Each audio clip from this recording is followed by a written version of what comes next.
our first annual Hispanic Heritage Month, first Hispanic Month panel, where you get to meet all of our professors who have come from Hispanic roots, maybe just like you, who have exceeded at everything that they did, and now they teach you how to be successful here at Lone Star. Big round of applause, matter of fact.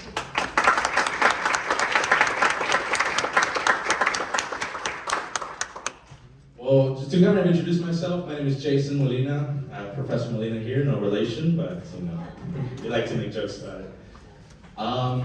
Well, I was born here in Houston. My parents were Salvadorian and they came from the Civil War, if you happen to know your history there. And I have been very blessed to have lived in the Hispanic community. I have been able to see just how much we've advanced in, 20 years? We aren't held back by what we are. We are able to do anything we put our minds to. And it led me to actually eventually move on from A-Leaf to Cypress, where I ended up going to Cypress Lake High School. Anyone there? No? There you go. From there I went to Lone Star. I didn't have the funds at the time for university. I still don't. I'm still working on that. Well, I started back in 2018, and you might be wondering, hey, 2024 minus 2018, that's 6 years. What's going on there? Well, I explained to my counselor the sob story I gave y'all, but they don't believe me. No worries though. I was very confused. I had very hardworking, very laborious people, the parents that worked all the time. I hardly ever saw them until dinner time, right? Well, that was my life every day, just seeing my parents work to the bone, really, and I came to Lone Star with a plan. Started in 2018 as an electrical engineering and just gave up. Just didn't matter to me as much. It seemed like the path to go forward is just to work myself too. I got a job, just a basic clerk, and I spoke to the many people there, and many of them were, funny enough, Hispanic. And I always spoke to them in Spanish because out of respect, that's the culture, and they always tell me these stories of, Jason, you're very educated, you know what you're doing, why are you here? You're wasting your time. I decided to get myself a better job and decided to go apply for Methodist Hospital, and I didn't get the job. I wish I did get the job, but I didn't get it. I realized right then and there that I will never advance in this life if I don't dedicate myself to something. If I don't dedicate my efforts into progress, into progressing the story and pushing forward a better message, right? So I convinced myself to come back to Lone Star, and here I am, where I ended up becoming your SGA president for a little bit, just for a little bit, nothing else. I also became your VP of Outreach and Centers. I was there for that too, if you guys recognize me from some of the events from last semester. I ended up taking all my math here. Professor Jordan, I remember you. I remember taking your class and realizing that the best professor that I have is right in front of me. I should probably talk to him more than often. I realized that I could take all my basics here and restart and have a better mindset about it, and I decided to take on biomedical engineering, ultra gas. It's not impressive. It's very difficult. I do have plans to go to U of H, but I still need to take 1 or 2 more classes to be able to transfer and directly go into the College of McCullen Engineering, where I hopefully will end up graduating as a biomedical engineer. But hey, it's all the small steps, and that's how I got here. It was the hardship that I saw from my parents. I saw the hardship of all the Hispanic people that don't have the opportunity to come to this school and go learn. There's none of that, because they're undocumented and they can't sign up for it without a social security number or whatever thing holds them back. I wish I knew what holds them back. It's the language barrier, it's the financial barrier, it's that having to work yourself to the bone barrier. for the rest of your life. And that's awful. So we come here today to speak to other professors who have also done the same thing as me, or I should say the other way around. We are here to speak about our stories and how is it that, what inspired us? What motivated us, even though we were put down, even though we've been held back by our circumstances, what motivated us to be better? And I present to you Professor Luis Molina.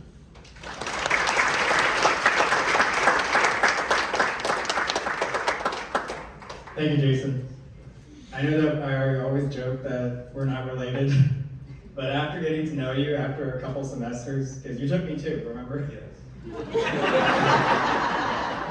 That I would say that if we were related, I would say that it would be an honor. All right, so now I'm going to read an excerpt from Calculus Made Easy. Okay. I want to start by asking you a question. How many of you ever felt lost or frustrated while learning math? Raise your hands. It's okay if you're my student. You're not alone. I've been there. And that's exactly why I'm here today. My journey with math has had its share of challenges, but it's also been filled with awe, wonder, and the discovery of how beautiful math truly is. Today, I want to share my story and how my experiences can help shape your own journey. But let's rewind. Jason, take us back to 1996. Okay. What was that? Excuse the technical difficulties. We don't have a time trouble. Okay. In middle school, I was completely frustrated with my algebra teacher. I felt like we just didn't connect. One day, I wore pants that were too big due to my parents' financial situation. And my teacher, angered by my appearance, pulled them up in front of the class while scolding me. I'll never forget that feeling of embarrassment and humiliation. Does that sound familiar to anyone? How many of you have had a teacher who didn't quite get you or made you feel small in some way? That experience taught me how crucial it is for educators to inspire, not to intimidate. We need to connect with students, meet them where they are, and help them find their own path. It wasn't then that I knew that I wanted to become a professor, but I knew that I never wanted to treat students the way that that teacher treated me that day. Now, okay, let's fast forward to college, 2006. Okay, I wasn't even planning on majoring in math. I was actually a political science major. But one day, I saw a flyer for a job at the math tutoring center. I think it was offering about $10, $12 per hour to tutor calculus. I thought, why not? So I took the assessment, got the job, and that's when I met Laura Gonzalez, a close friend I helped with pre-calculus while I was studying differential equations and probability for fun. The joy of seeing someone finally get it, understanding a concept you just helped them with, was indescribable. That moment sparked my passion for math, you see. Math always came naturally to me, but it wasn't always easy. Sure, I was solving systems of equations using the inverse method at 10th grade, but I didn't really understand it. I didn't know anything about no solutions, infinitely many solutions. Or, I could pass exams easily, but I wasn't truly engaged in the learning process. Does that sound familiar to anyone here? My calculus instructor, Mr. Fink, once called me brilliant, but lazy. And you know what? He was right. I had the ability, but I wasn't fully committed. I realized I didn't want to be the kind of student or teacher even who drifted through without truly engaging with the material. After earning my degree in mathematics and political science from the University of Houston, I pursued a master's in mathematics at Sam Houston State University, right? That's when things really changed for me. Graduate school was humbling and eye-opening, actually. I met students who were, I would say, light years ahead of me. But I also met mathematicians who looked just like me. Dr. Luis Garcia, Dr. Rebecca Garcia, Dr. Erica Camacho, Dr. Richard Tapia, Dr. Federico Ardila. These leaders in the field inspired me to be part of the narrative of diversity in mathematics. Let me ask you something. Have you ever met someone who made you believe in your own potential? That's what these mathematicians did for me. They showed me that people like me belong in this space and that I could make an impact too. Now as a professor, my mission is to make math accessible, not just through textbooks, but through real, meaningful connections. I integrate open educational resources into my teaching because I believe that everyone should have access to affordable, quality learning tools. We live in a world where technology can make learning math more personalized and engaging. Can you picture a classroom where artificial intelligence tailors your learning experience to your unique style? Just imagine how impactful that could be. But it's not just about the tech. It's about the connections we make. In my classroom, I see students come in with anxiety about math, and my goal is to create a math space where they don't just memorize formulas, they truly understand concepts. How many of you have ever felt like math isn't something you get?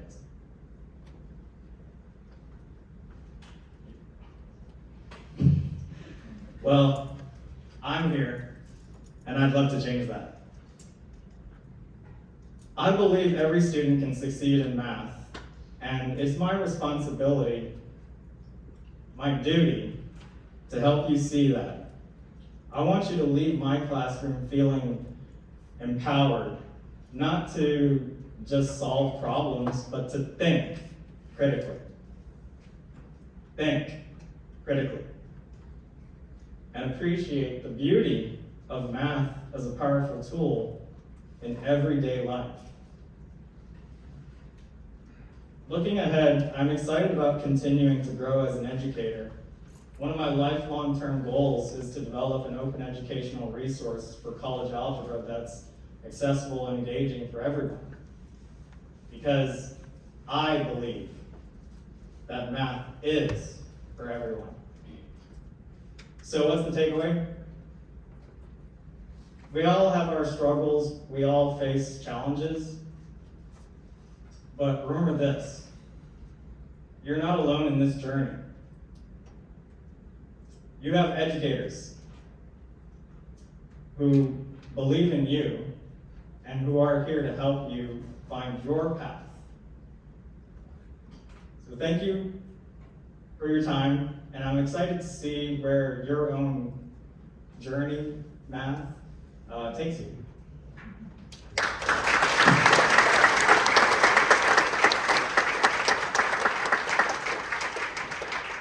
Thank you, Professor Molina.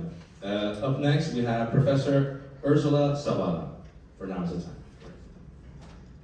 Hi, everyone. Great start.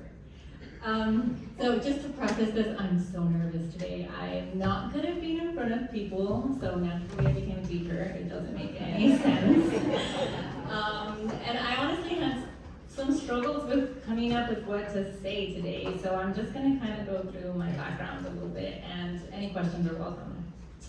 So I was born in Mexico, and my family moved to Texas when I was around 4 years old, so I basically grew up here. I grew up in the small border town of McAllen, Texas, which is part of a bigger area in South Texas known as the Rio Grande Valley. I don't know if anybody's familiar with the area, or the valley for short. So if you're familiar, then you would know that in the valley, the population is majorly Hispanic. I think, I tried to look up statistics, but around when I was studying there, it was at least 90% Hispanic. So it was like a little bit of a different perspective for me, because I didn't know I was a minority yet, because I wasn't a minority there. Like, I just never thought of myself in that way. So I really don't think that I ever felt like race or being Hispanic was a hindrance or it would hold me back. I also never really thought that being a woman would hold me back in any way, so I guess that was a good thing. I don't know why I didn't think about that, I just didn't.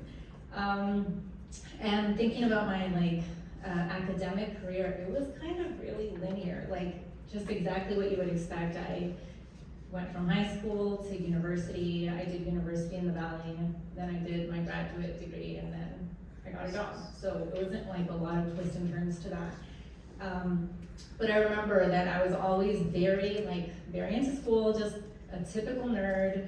I was very self-motivated, so even in elementary school, I had a rule for myself that I couldn't watch TV until I finished my homework. My parents didn't care. I just had that rule for myself. And I kind of was like that all along, like all through high school. I was like your standard straight A student. And so I just knew I was gonna go to the university. And when I was trying to decide what major I wanted to do, I had always gravitated towards math and science. So I kind of knew something in that department, but I didn't know what I wanted to do. So I just picked my favorite subject and I went with it. And so I was like, okay, I'm gonna be a math major, cool. I didn't know what you could do with math. I didn't know what I wanted to do. So I just stuck with that. But I had gotten a job as a math tutor when I was a senior in high school at like a community college. And I think that did gear me towards teaching, because I had that, like what you said, where you just like, when somebody gets it, it's just such a nice feeling knowing that you were a part of that. So I knew I wanted to teach by the end of getting my bachelor's, and then I knew I didn't want to teach high school. It was like, okay, I guess I have to get my master's.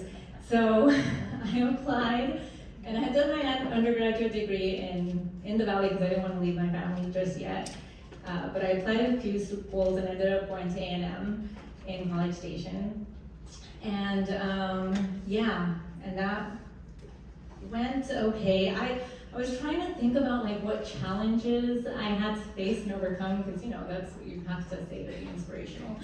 But I couldn't really think of like a lot of external things. Every challenge that I had was like in my mind. And by that I mean like I was the oldest of 3 siblings. I was the only girl. So I don't know if some of y'all might relate to this, but like being the oldest and being the girl in a Mexican household, it comes with a lot of pressure. Like, I had to be the responsible one. I had to be the example for my siblings. I had to take care of them. I had to be smart. I had to basically have my stuff together. So that, coupled with the fact that in school, they always labeled me as smart. I was like in the gifted and talented program, and they were just like, you're smart. So you're smart, you're good.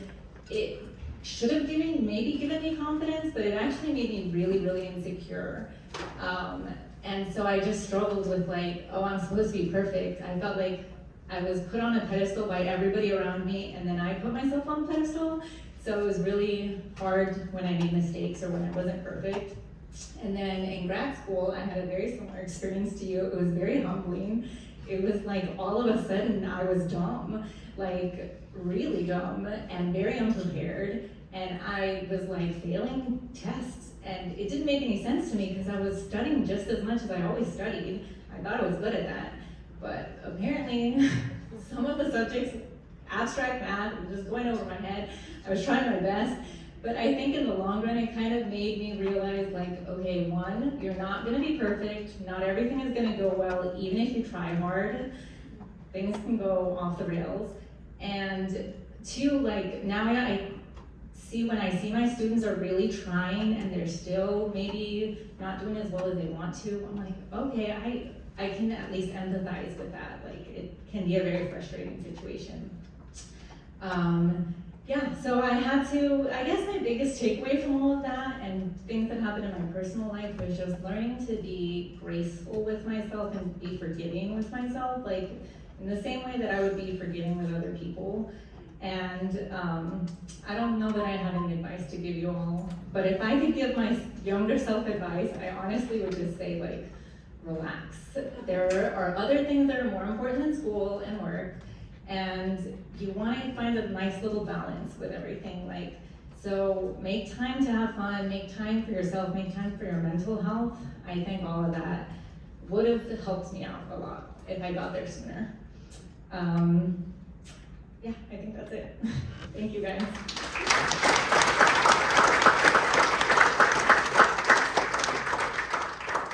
Up next, we have Professor Oscar Boruto for his time.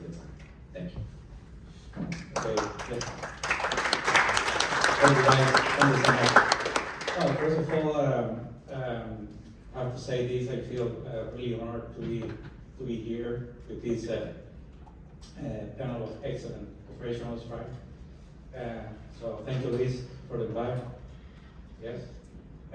So what I'm about to present, sorry about that. What I'm about to present is not just my results, right? So this result belongs to all people who join me in this journey. God, my family, my friends, my peers, my supervisors, my directors. So this result belongs to all of you. Okay. So I titled this presentation, of course, last but not least, my students. I owe my students, of course, my career as a professor. So this is also for you. Okay. So I titled this presentation "My Journey in the U.S." So I decided to make a presentation because one, as they say, one image is worth 1,000 words, right? So I was born here in Cuba. I wanted to make this presentation in Spanish too, right? To honor the Hispanic Heritage Month. I'm going to speak in Spanish too about the presentation. Okay, so I was born here in Cuba, right? As you know, that's a small island in the Caribbean Sea, right? I did my doctorate in math at the Central University of Las Pilas, Cuba, from 2010 2014. Also, in that period, I did my doctorate in chemistry at the Autonomous University of Madrid, Spain, right? From 2003 2015, I gained wide recognition in Cuba as a professor and researcher, but like most Cubans, I was penniless and under censorship. So I decided to migrate to Ecuador. From there, I went to Canada, and from there to the United States. And there, I got to the US border in 2016 as any other undocumented immigrant.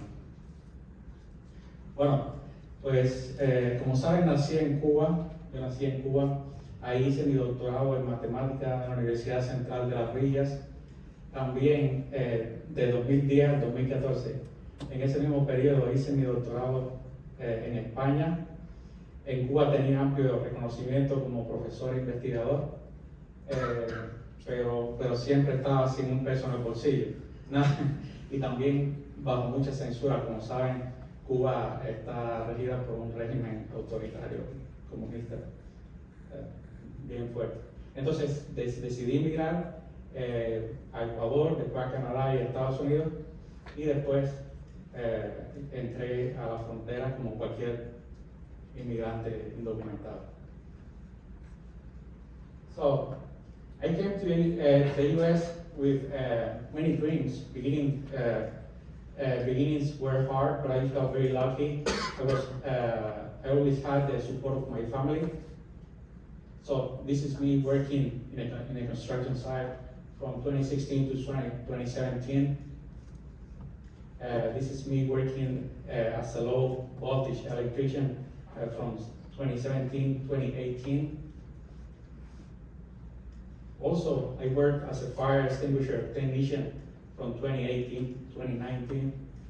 So beginnings were somewhat hard, but I never got discouraged. So, entonces, pues este soy yo, en mi trabajo del 2016 hasta el 2019, trabajando como en la construcción, trabajando como electricista, trabajando como técnico en extintores de incendios.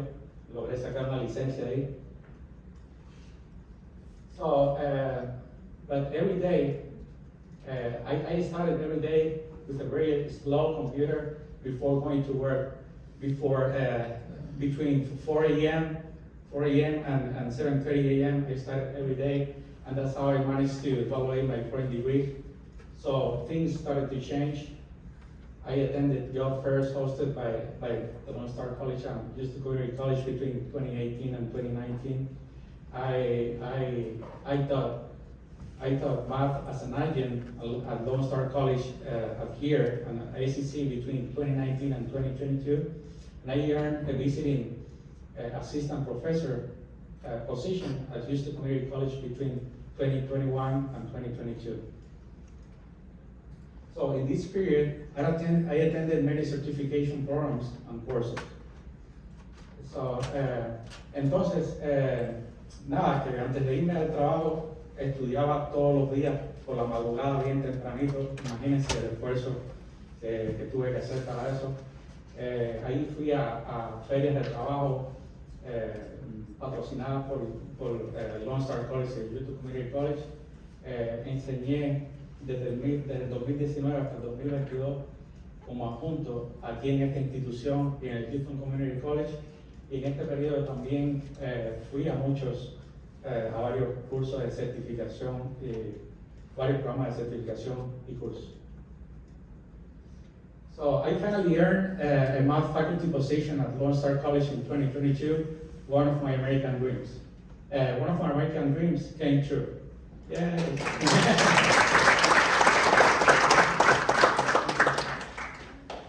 So I found a big family and many collaboration opportunities here.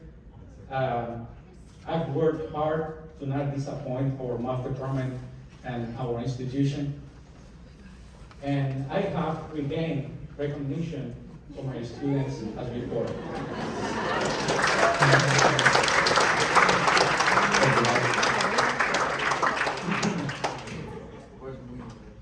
So many other good things happened in my life after that.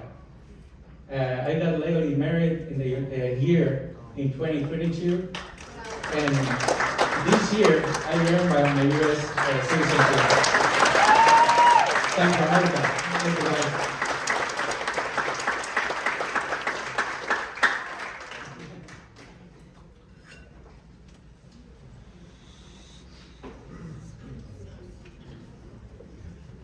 Thank you so much, Professor Boruto. Is that how you say the name, apellido? Boruto, perfecto. Ahora tendremos, I go to church in Spanish, so I have the wording a little different here. On my list we have Professor Stephanie Krueger, for her is now the time. You see that? Thank you. You couldn't do that. Yes. So, hi, my name is Stephanie Krueger. I'm a Spanish professor and a baby incubator. Thank you. And I know what you're thinking. You're after looking at Luis and Ursula and Oscar and Raúl, you're like, wow, how'd they get the most Hispanic panelists at this table? Stephanie Krueger. Well, that's what I'm going to talk about. I'm going to talk about perception. So, I was born in Seattle. My mother's from Mexico and my dad is Norwegian American. And we moved to Mexico for the first part of my childhood. And then we moved to Kingwood, Texas. Has anybody ever heard of Kingwood? Yeah, we have a Lone Star campus in Kingwood. And when I was growing up, it was like 98% white. And I didn't realize that people, I was the only one, I didn't realize that not everybody had a Mexican mother. I thought everybody had a Mexican mother who made Mexican lunches. I realized quickly that those were very different. And a lot of things about me were very different to my peers. People made fun of the way my mom spoke. And I would say, what's wrong with the way she speaks? And they were like, she says, a smoothie instead of smoothie. And I realized, okay, I am a little bit different. People's perception of me is now that I'm a little bit different. And when I got to school, I only spoke Spanish, and they didn't have any ESL programs.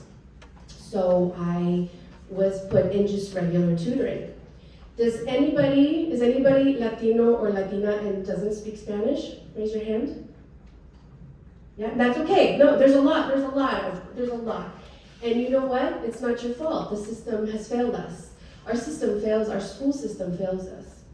We are a first world advanced country that does not have proper dual language or language immersion programs for starting in elementary schools. And that is our fault, because we are a multilingual, we should be thriving in a multilingual society. So anybody that's like, I'm not Latino enough because I don't speak Spanish, that is a shame. And it's not your parents' fault, it's not your parents, it's our system's fault for sure. So, speaking of that, as I was going through school, I didn't know how to identify. You know, I would say, well, I'm Mexican American, but the part of me that's Mexican is 100% Mexican, and the part of me that's American feels 100% American, and I didn't really know how to kind of merge the two and become Stephanie. And so in high school, when I started taking Spanish classes, even though my classes were kind of mediocre and my teachers were mediocre, I realized I found a passion I found a connection in my culture through language. Then going to college, I went to Texas State, and I met people that were Mexican American from the border, Ursula, just like you. And I fell in love with them because they were Mexican American meshed. They were unapologetically both in the way they spoke, the way they could listen to country music and Vicente Fernandez, the way they could carry around their identity just being them. And they had just such an amazing way to speak. I was like mesmerized. Oh my gosh, this is my group. And then I realized, you know what? I want to continue in this learning Spanish and, really finding out who I am. So then I study abroad in Spain, because then I need to go study Spanish where Spanish was born. And that's a little town called Valladolid in Castilla y León. And then I get there and I'm ready to learn, and then I start listening to people speak, and I'm in classes, and I go, ooh, they've done some kind of funny things with the language over here too, huh? You guys aren't that perfect. And by having that experience, and by the way, they don't eat spicy food, so they're not perfect. But I realized okay, there's no such thing as perfect Spanish. And if there's no such thing as perfect Spanish, nobody is imperfect for whatever Spanish they speak. And it's through that knowledge that gave me even more strength in my own identity. Because growing up in Kingwood, I was really Latina for some. Going back to Mexico to visit my family, they were like, ooh, you're really gringa. Then in Spain, they're like, you're pretty Mexican. Okay. So, navigating through all these perceptions, these thousand perceptions of Stephanie, how the journey of learning how to redefine myself, finding my own identity, and I did that through language. And to me, finding the beauty in our differences in the way we speak, it makes us so special. And the knowledge that you get when you go through that journey of learning, it empowers you to go through and sit in rooms and with your chest out and say, I know who I am. I know there's probably going to be many perceptions, right? Like other Hispanic people, when they come to me and they look at me, they might just speak to me in English, and then I'm like, no, me puedes hablar español, no hay problema, yo hablo español también, right? Like I speak Spanish, and oh, it's a surprise. But the other thing that I recognize is that I come from a place of privilege due to people's perceptions of me. And there's a responsibility in that. To me, I really feel like my journey in life has to do with empowering students to find their own identity, their strength in their identity, to become the best that they can be, and not let anybody else define who they are based on their perceptions. And I'm the hardest on Latino communities because we tend to hold each other back, particularly in Latin American countries. I'm including Spain, Hispanic too, yeah? And the idea is to lift each other up and appreciate our differences, but use our commonalities to lift each other up. And yeah, so I encourage you guys to always explore where you are with your journey and how you can redefine yourself in a way that you go into any room and you realize, okay, I know who I am, so let me tell you about me. You know what I mean? And this first half here of the table, they're like 4%. 4% of Latinos make it in STEM. Latinos are the lowest performing when it comes to getting bachelor's degrees, master's degrees, forget about PhDs. So we have to come together and really, really pull each other up. And like I said, for me, I found it through language. I found my connection, my identity through language and linguistics. And so I encourage you guys to find your passion and your identity and your strength. Thank you.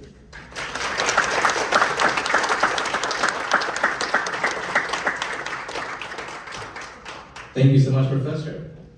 No, I really do resonate with that. Yeah, Hispanic communities do hold each other back. It's okay. Practice with me, huh? Spanish, I mean. Last on the table here, we have Professor David Camejo. For him is now the time. Muñoz. Oh, I'm so sorry. I skipped the number here. Raúl Muñoz. Please pardon me.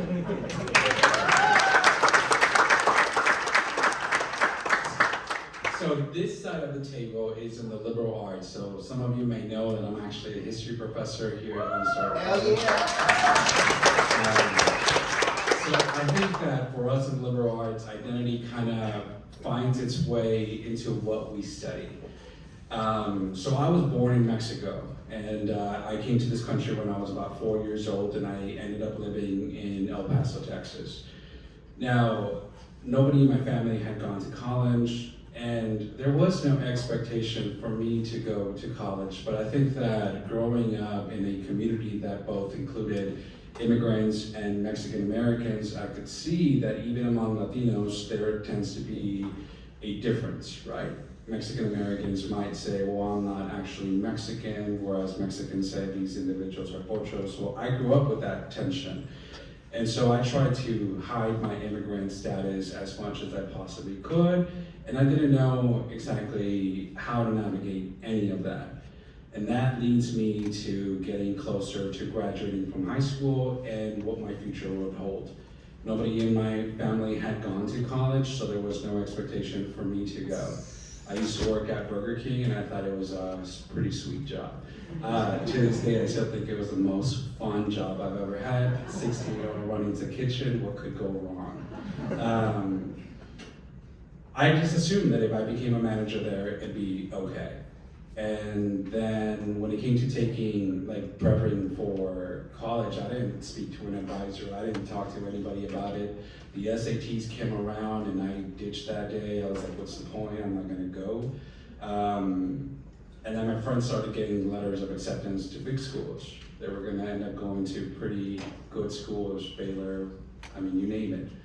And I was gonna stay there. And I realized that I was gonna be working at Burger King, they were gonna go and enjoy their time in college and then come back in the summer and I'd be there. And they'd go again and then they'd come back in the winter and I'd be there. And I began to feel very embarrassed.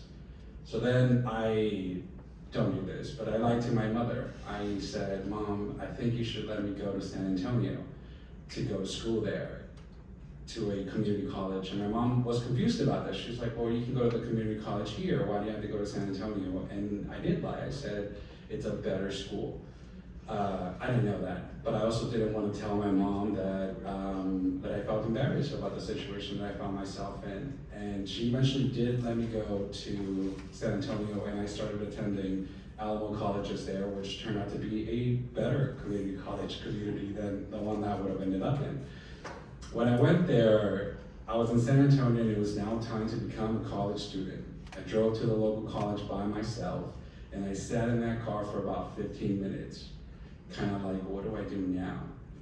And I could have driven away, and I think the fact that I was in San Antonio made it so hard to drive away because I was already far away from home.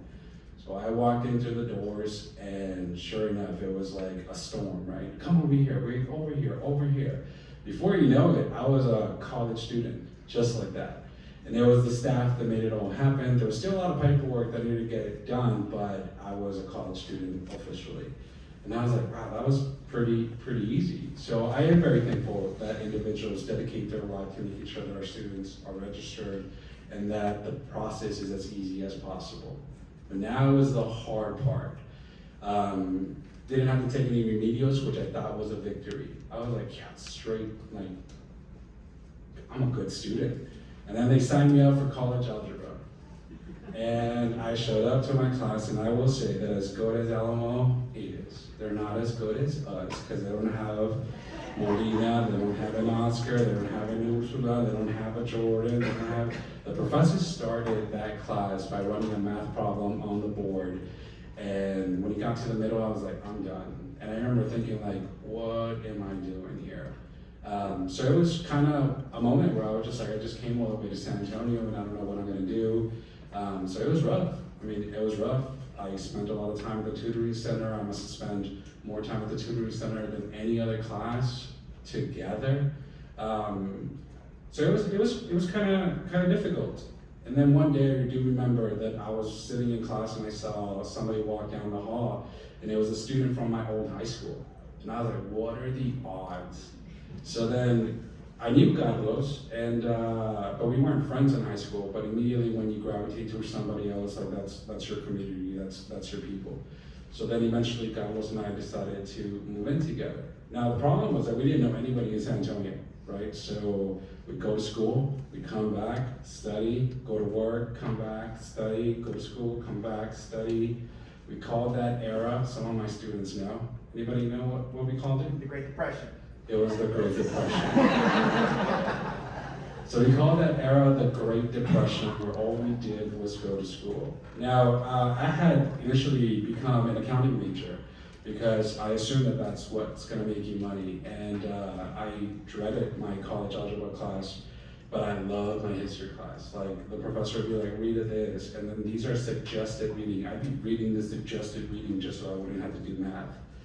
And then one day he said, Raúl, you're pretty good at this, what are you gonna study? And I said, well, I'm gonna become an accountant. And he's like, why are you doing that? And I said, for the money. He said, don't do it for the money. Find something that you genuinely care about and everything else kind of works out. And so I decided that I was gonna switch my major to history.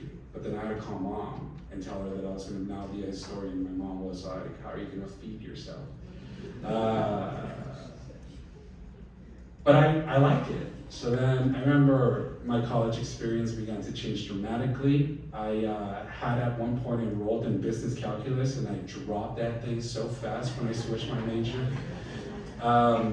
And once I became a historian, I was just really, really excited about college. Now, I also was I had a lot of pride in my institution because I didn't carry the baggage of like being a local. Like for me, the swag that I could get about I loved my school because it was my college education and I was so proud to be there. But there was also a disconnect. I remember when I first got my 4.0, like a first 4.0 for a semester, I called my mom and I said, Mom, I got a 4.0. And she said, you can come back. They use a 10-point system in Mexico. My mom was like, dude, you're too excited about a 4. So there was a lot of things that I just didn't know how to navigate, but I was actually very lucky because we had a group of advisors show up to our class and they said, we're here to mentor you, like sign up for this program. We will see you at the beginning of the semester, we will see you at the end of the semester, make sure you're on the right track. And because I went to go see these individuals, I always knew what was coming next. I always knew what my goals were, and eventually I was able to graduate from a 2-year institution in 2 years, but it was because of these individuals that made sure that I was okay. Janet Rogel actually ended up passing away when I was in graduate school. And that was really hard because I was where I was because of an individual like her. And then Charlie Garcia was the individual that helped. Whoa. Sorry, Charlie Garcia was the individual that helped me transfer. And I remember an opportunity came up and he knew me because I would always be in his office sometimes per semester, so we had that relationship. And then one day I walked in and he said, do you like the cold? And I was like, I don't mind the cold. Do you want to go to Iowa? And I was like, well, I don't know about that. But he did convince me. He said, they're gonna fly you out there, you're gonna stay there for a week. And if you like it and they like you, then you stay in Iowa. And I was like, well, at least it's a free trip, right? Because when am I gonna go to Iowa? So I went there and I just fell in love with the institution. For those of you who are from Texas, like Rosie Koster was my chaperone to go to Iowa, and it was just very exciting to be up there. I decided to accept, and I ended up committing to go to the University of Northern Iowa. And I remember I called my mom and asked her, am I doing something, I asked her, am I doing something amazing? And my mom's a tough Mexican mom, and she said, for the rest of the family, what you're doing is pretty incredible, but there is nothing special about you once you get to that institution because everybody else got in there. What is gonna set you apart from the rest of those students is how hard you hit those books. And I was like, okay, well, that's gonna be therapy sessions. But I did end up going to Iowa. I took my mother's message very seriously. And I did hit those books very, very hard. I think that I had a chip on my shoulder because I wasn't gonna go to college, and I believed that college was a place where everybody was brilliant and I just wasn't. So I came in as an underdog and I just hit the books harder just because I assumed everybody else was hitting them so much harder than I was. And before you know it, I ended up doing well on my courses. I ended up setting pretty high standards for myself, and I performed well. When it was time to graduate, I wanted to go to graduate school, and I thought about doing a master's there because I just loved Iowa so much. And my professor said, you need to get out of here. Like, you need to go back to Texas and study Mexican American history because we don't offer any of those things out here. And so, oddly enough, I ended up applying to go to graduate school in El Paso, Texas, which is really where I started. My mom was like, really, dude? Like, you could have just been here from the beginning. But I do think that it was important for me to go to Iowa because, as Ursula has pointed out, when you grow up in communities where you're not a minority, you see the world very differently. When I got to Iowa, it was like, we were like 20.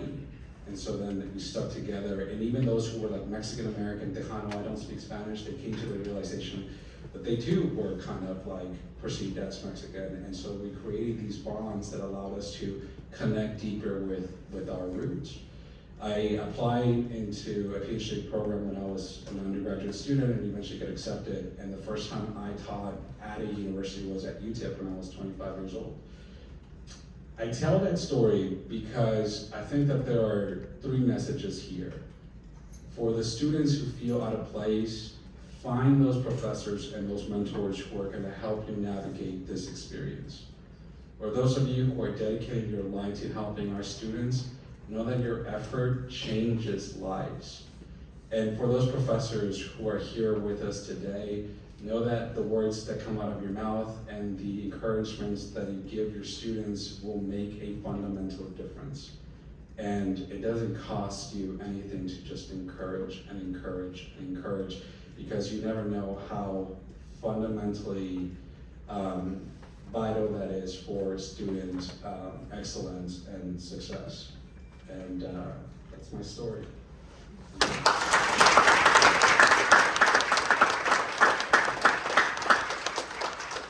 Thank you, Raúl, Professor Raúl Muñoz. I didn't want to mess up this time. Okay, now, lastly, we have this video from our professor. He couldn't make it today, but we're more than thankful that he sent us his story anyway. For Professor Camejo, for this. Hola a todos, yo soy el profesor David Camejo, yo doy clases de química aquí en los CyFair. Y bueno, primero que nada, lamento mucho no estar celebrando con ustedes la culminación de este mes de la hispanidad, que para nosotros es muy importante, sobre todo los hispanos aquí en Estados Unidos.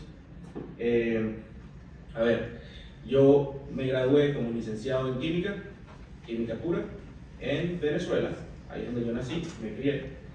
Y me gradué en la Universidad Central de Venezuela, una de las dos universidades más topes del país. Tuve la fortuna, gracias a que en Venezuela, ir a las universidades, algunas universidades forman parte del sistema público. Entonces, pues no fue tan cara mi educación, gracias a Dios, en una institución muy respetada. Luego me vine a Estados Unidos, porque, bueno, apliqué para una beca en la Universidad de Baylor, en Waco, Texas, y fui aceptado. Entonces, comencé a trabajar, a estudiar mi posgrado en la Universidad de Baylor. Ahí obtengo mi posgrado en química. A ver, disculpen que mueva mucho la cámara, pero es que yo estaba empeñado en hacer este video en el campus, porque me encanta este campus, ¿okay? Hubo mucho tiempo, cuando yo me gradué, tratando de quedar como profesor en este mismo campus, y luego de 6 años lo logré. Pero bueno, ese es otro tema, ¿no? Pasa que, bueno, también aquí veo la luna llena esta noche. Entonces, me encanta. Bueno, en fin, sigo mi historia. Resulta que cuando llego a Baylor, me graduó en el programa de química, específicamente en el área de físico-química. Luego de que me graduó, comienzo a buscar trabajo, y ahí es cuando mi esposa y yo tomamos la decisión de mudarnos para Houston. ¿Por qué esto es relevante en mi historia? Bueno, porque desde que llegamos a Houston, cada año que pasa me doy cuenta que este es el lugar donde quiero estar.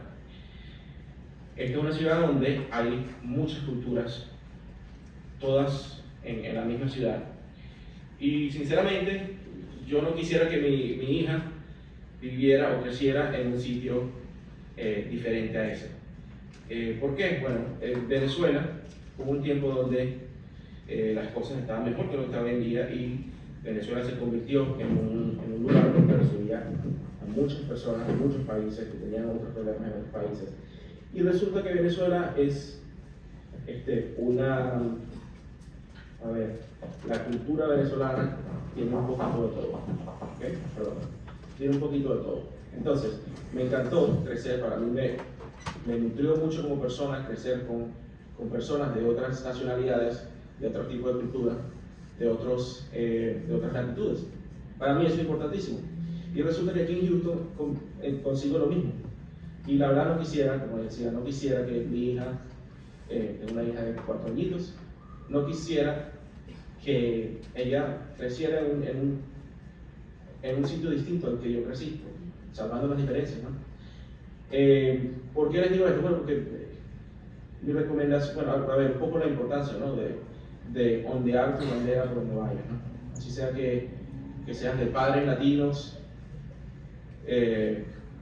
o que tú hayas vivido en otro país o nacido en otro país, ondea tu bandera, tu cultura. Es muy rico, no solamente por la parte, evidentemente, no solamente la parte de la comida, ¿no? Sino nutrirse de otras culturas, alimenta tu inteligencia, tu nivel intelectual, ver cómo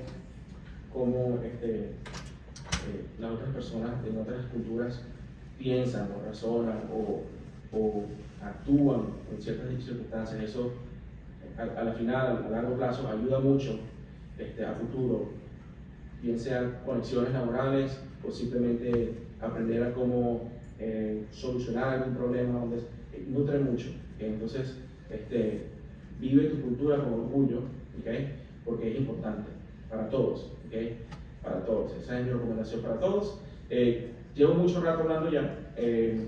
Simplemente que sepan que aquí tienen a un amigo más fuera del salón de clase. Dentro del salón de clase, pues bueno, tengo que ser el profesor, y que en cualquier cosa que les pueda yo ayudar, en mi oficina está siempre en la orden. Chao, disfruten del resto del día. Me encanta que este evento exista y espero que mi video aporte un poquito a todo el sentimiento y ese orgullo de ser latino. Chao.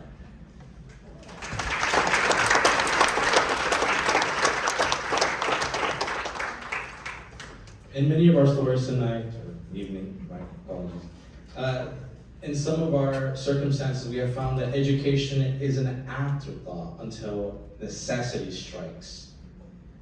Even if some of our professors here, even though they were educated beforehand, when they came to this country, they weren't given the credit of having been an educator. A professor here in Cuba was not a professor here in the United States. That is a different type of hardship. Of course, there's always talks between different classes of people, different cultures that clash and have so much prejudice on account that you don't speak proper Spanish or speak the Spanish that they know from their culture.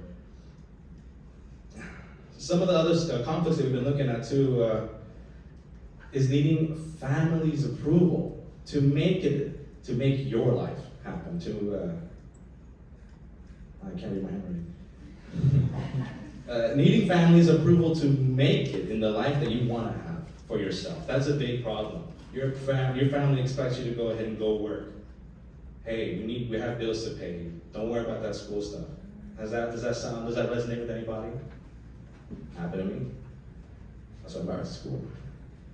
There's also a lot of holding back because of money issues. But beyond that, there is always something. There's always a chance for you to make it out of this. You can be something. And the reason why our professors are here is just not only to tell you this, but because of the inspiration that they found from their great friend, the Professor Tellez, who's not here with us anymore. I want to dedicate this time to Mrs. Tellez to see if she can give us the reason why this man is the inspiration. And please.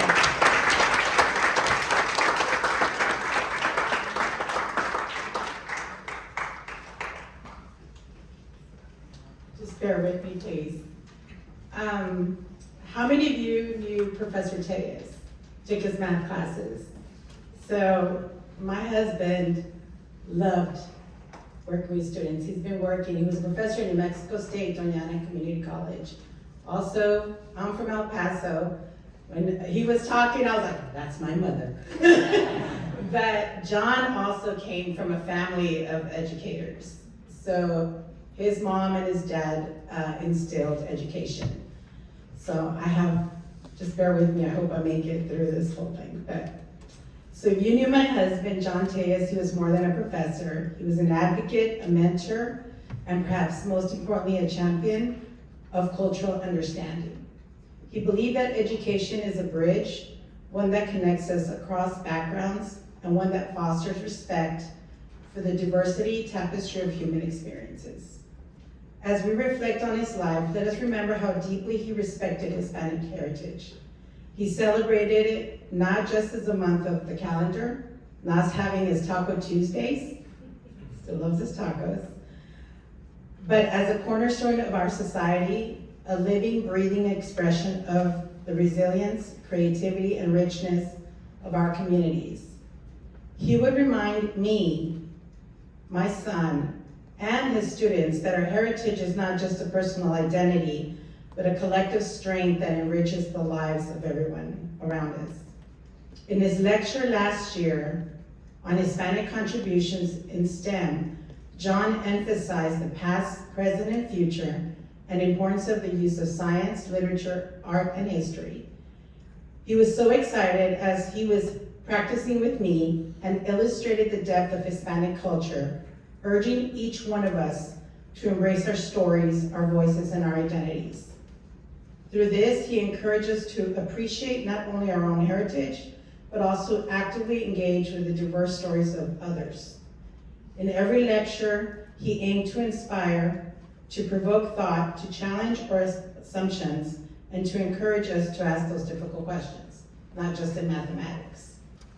He believed that knowledge is meant to be shared, and in his eyes, education was a lifelong pursuit, a journey that does not end in the classroom, but continued through our interactions with each other.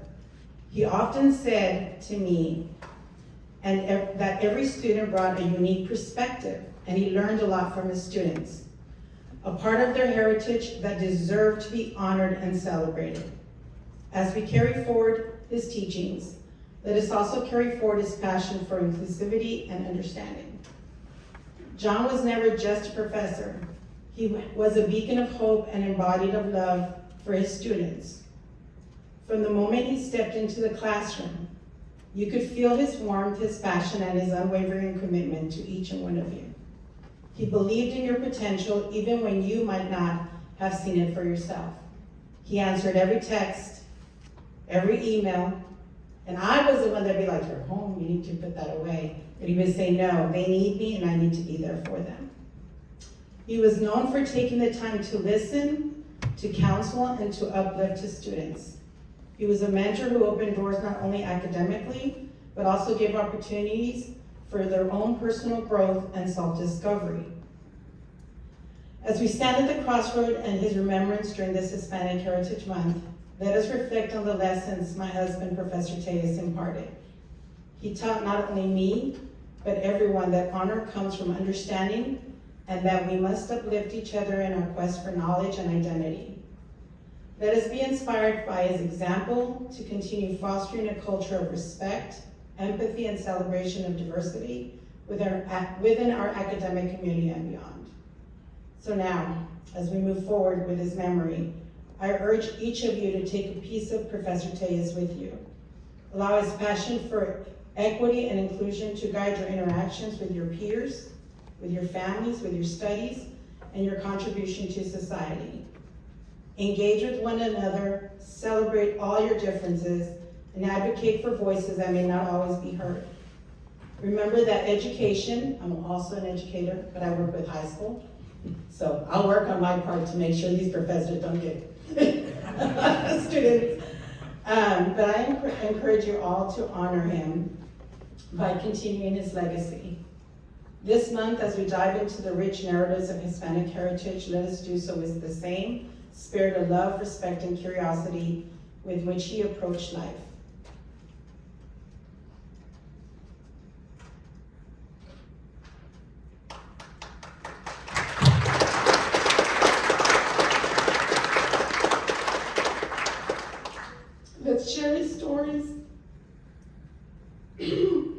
honor the struggles, and celebrate the triumphs. Let's carry forward his dream of an inclusive and understanding world where every voice is heard, every story is told, and every person is valued. Thank you.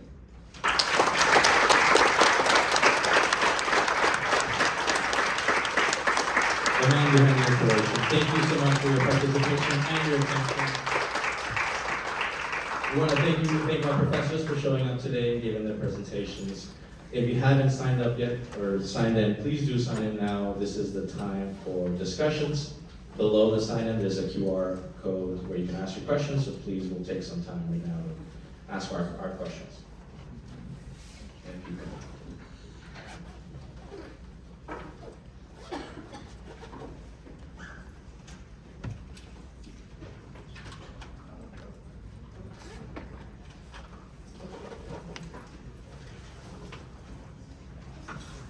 Is there any question that we have for our professors here about their hardships or their life and what inspired them to be here specifically, or at least something more along the lines of, well, what would you recommend?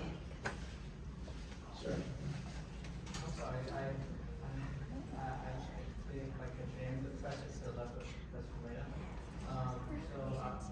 Ursula. Sorry. I noticed that you mentioned that you didn't have any particular, hard, challenges struggle along your academic journey.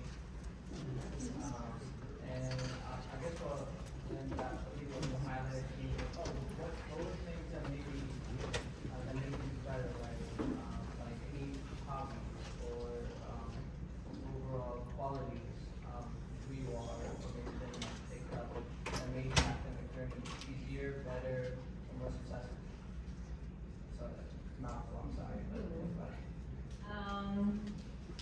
I definitely didn't have a lot of hobbies. I think that was part of my issue. I spent so much time studying and I was just so focused that I didn't do a lot of other things. And so that's one of the things that I would have liked to change. Like, I would have liked to have more hobbies, to spend more time doing other things, rather than just focusing on school. Because like I said, there's other things that are really important, and I think I exaggerated, like, on studying. I could have done well without having to, like, just always be studying. Because that's my biggest takeaway. Thank you. We're gonna follow up with an online question. We do have a question online for those that have their anxiety about speaking in public. We'll get to you soon. Question for everybody on the board here. How do you deal with imposter syndrome? Good question.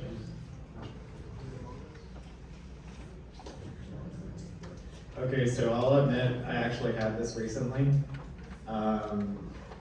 So it was like a collection of all the stuff that's been happening, and I had to talk to my family about it. And after speaking with my family, they kind of like encouraged me and said, like, you are where you belong and you deserve everything that's coming to you in a good way, not bad. So I would say like what kind of helped was basically like just talking to family really, and just like kind of going over what was like running through my head, because I had some major imposter syndrome, like when I got like this grant and then this other stuff that came up. I was just like, okay, why me? So I think my family is what kind of got me through it. Yeah, I think I can say the same thing. I don't know that I have a lot of imposter syndrome. I struggle with doing anything. I'm afraid of everything. I'm just very afraid all the time. So I think what helps me is just to force myself to do it, and then once you do it, you're like, oh, it wasn't that bad, and I just do that over and over again. Yeah.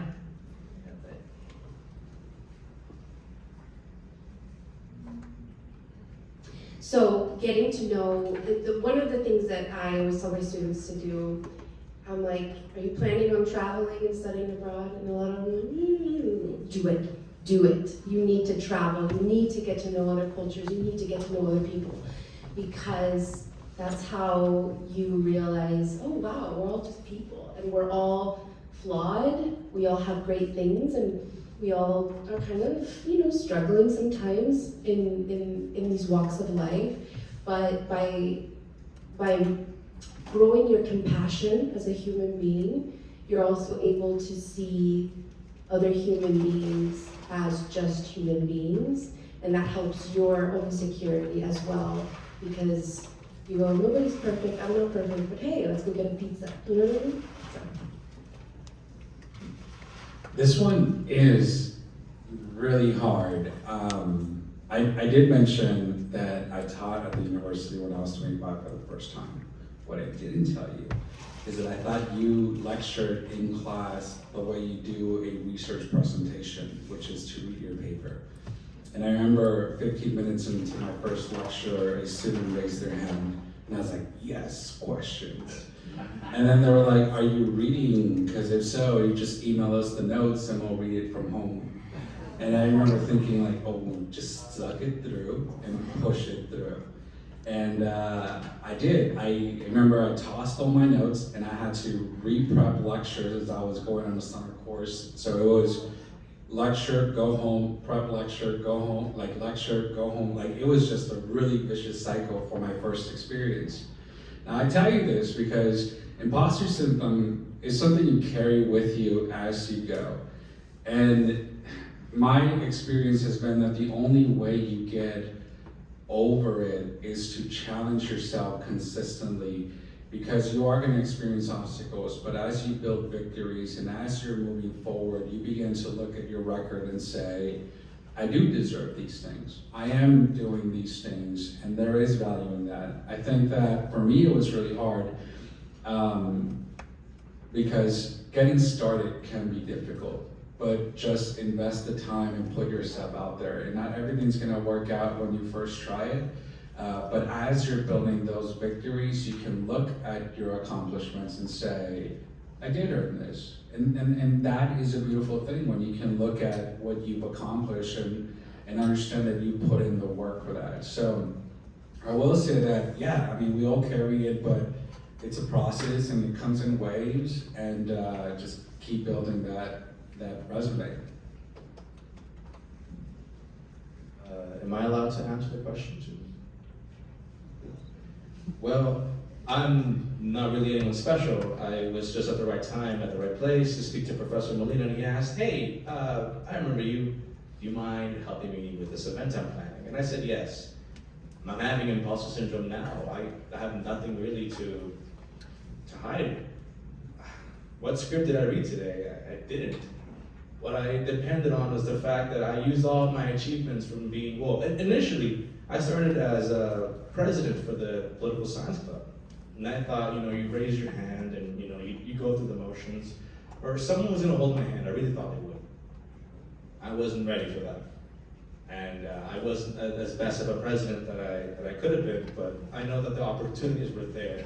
And that's really like my point here, that there's always an opportunity. If you don't believe in yourself, there's always an opportunity for you to go find the skills that you need to be the more successful version of yourself. There's another point that I forgot here. But yes, imposter syndrome is just a personal feeling. My dad always said, if they did it, so can you. And that's my answer to that. We're gonna follow up with this question here from this side.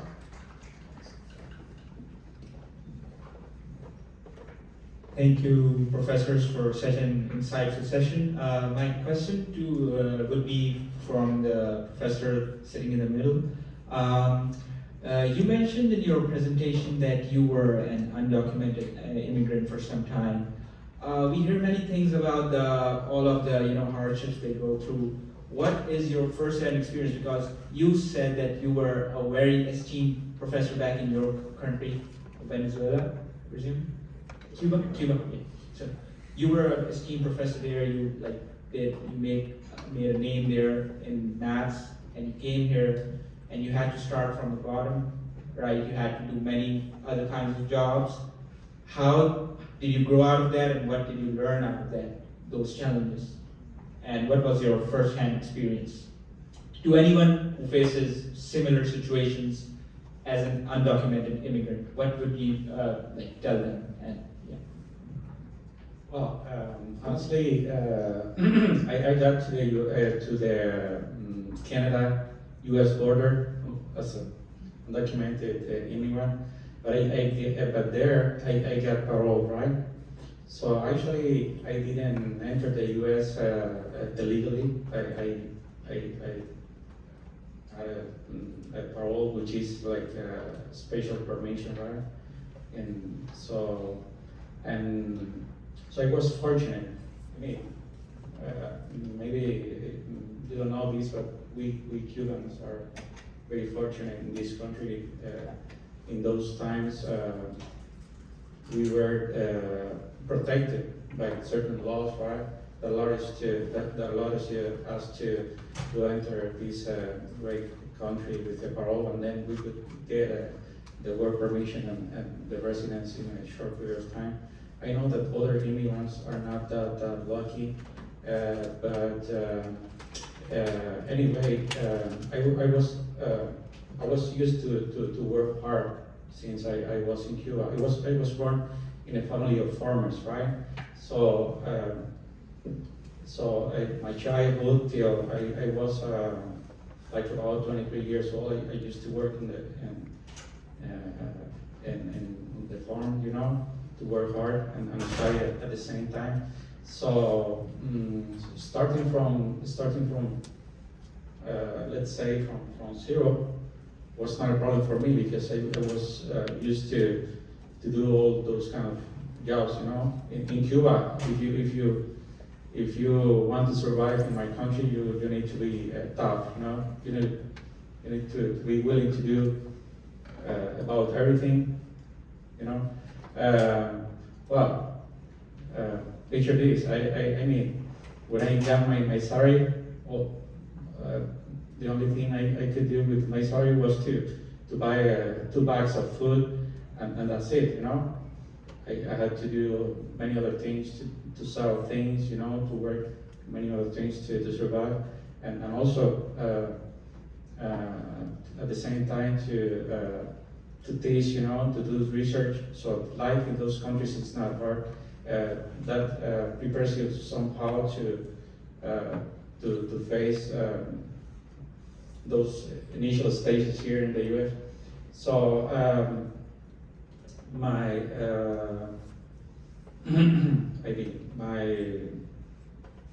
suggestion, right? My recommendation is never get discouraged, right? Never get discouraged.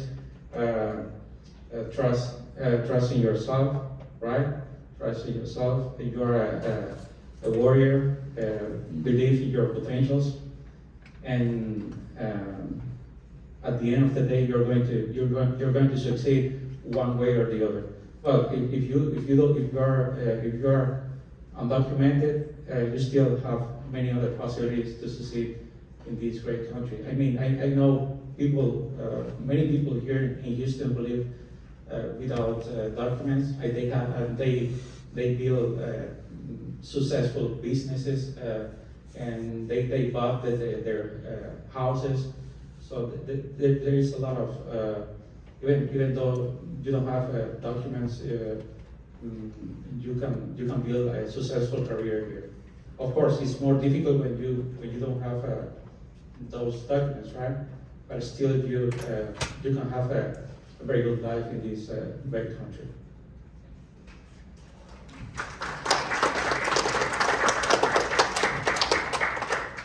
For the whole panel, how do you deal with the feeling like the only person of your identity, being the only person of your identity in the room? Sorry, yeah. How do you deal with feeling like the only person of your identity in the room?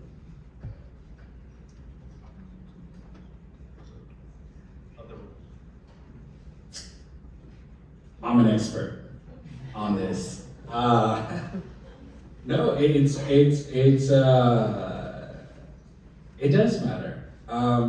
You do need to have conversations with individuals that understand things without having to explain them. I would say that, I mean, like Stephanie and I have been working together for some time.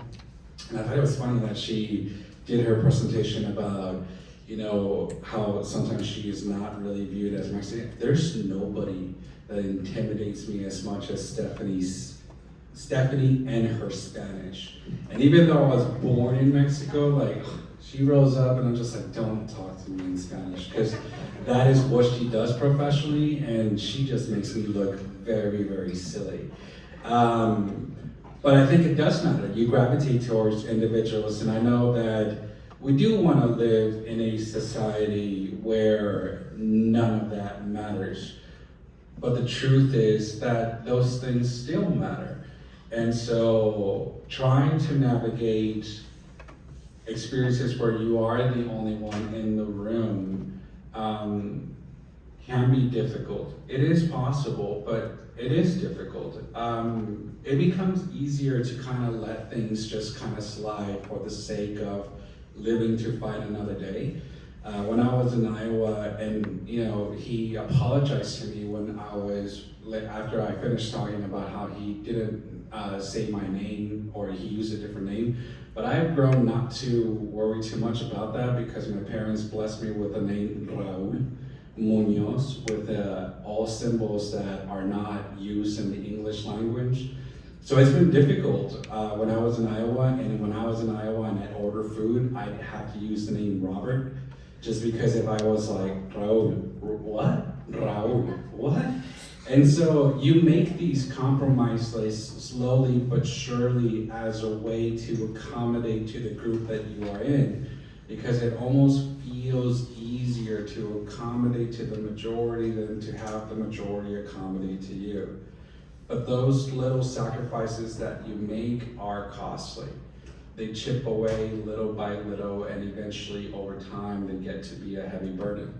So navigating that, I'm the only one in the room, is not impossible, but it does come at a heavy toll. And I think that that's the reason why when there are conversations about the need for diversity, it's an understanding that we do want to be in a society where it genuinely doesn't matter. But until we get there, it kind of does. And yeah, I think that it is hard. And then I'm not going to say that you can do it and you're going to be fine. Like, no, I mean, you pay a price.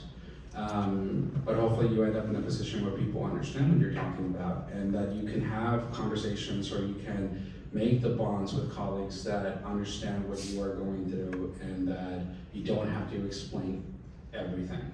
So.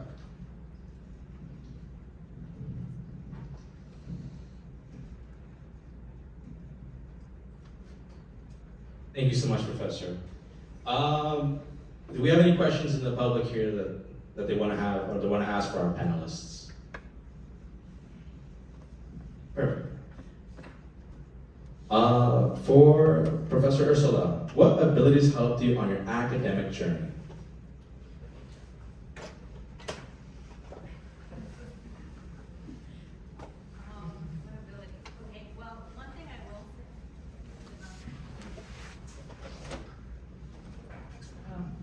I always get that one.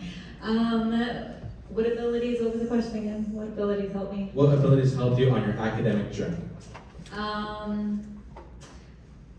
I think overall, like, school never came easy or natural for me. I think people think that it did because I got good grades. But I think that, like, I was just very studious. So being studious helped me. Being structured helps me a lot. Being consistent, I think, more than anything helps me. And helps me in all aspects. And that's like a really boring ability, I think, but consistency really is key. Like, it actually really does help. And being, like, kind of relentless. I remember when I had to do math problems, I was really like I said, it didn't ever just come naturally to me. I had to do problem after problem after problem after problem, and I would get them wrong and then redo them, and then get them wrong and redo them. So just like not getting up on it and allowing myself to like struggle with it and then still working on it, I think that helps a lot. Thank you, Professor. For everybody, advice for future educators? How do you, oh sorry, that's a different question, but yes. Any advice for future educators?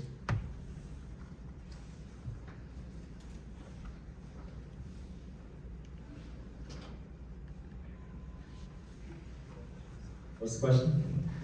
Any advice for future educators? Probably just like find where students are at, what they're learning or what their interests are. I mean, I learned from somebody that just taught like on the board and things like that, whiteboard, even the chalkboard at one point. So I think like maybe just find what's gonna capture their interests. Like with me, I use real world problems. So maybe like something of that nature, because like, you know, we do have technology that's advancing, and I would say probably just see what's out there, probably. Last question for the evening. How do you regain motivation and keep it? Everybody, yes.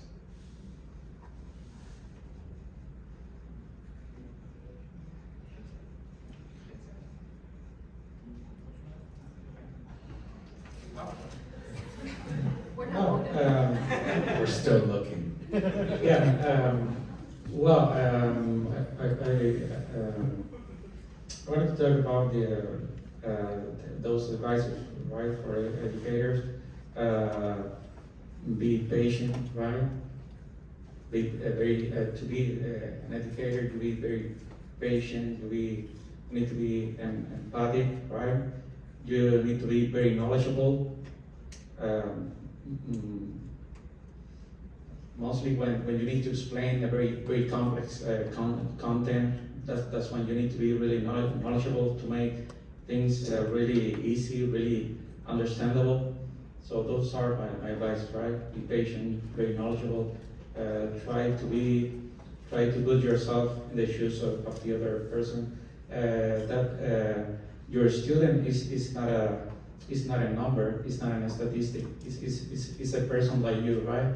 With the same daily problems and situations as you. So be empathic. And to close, I guess the question, because I think we're all out of time. This is a tip that goes for both questions, for tips for being an educator and also keeping motivation, and it's patience. Being patient with others, with your students, and more importantly with yourself, because you can lose motivation quickly if you feel like you're not meeting your expectations, but be compassionate with yourself first and foremost. That is all the time we have today, but thank you so much for joining us this evening.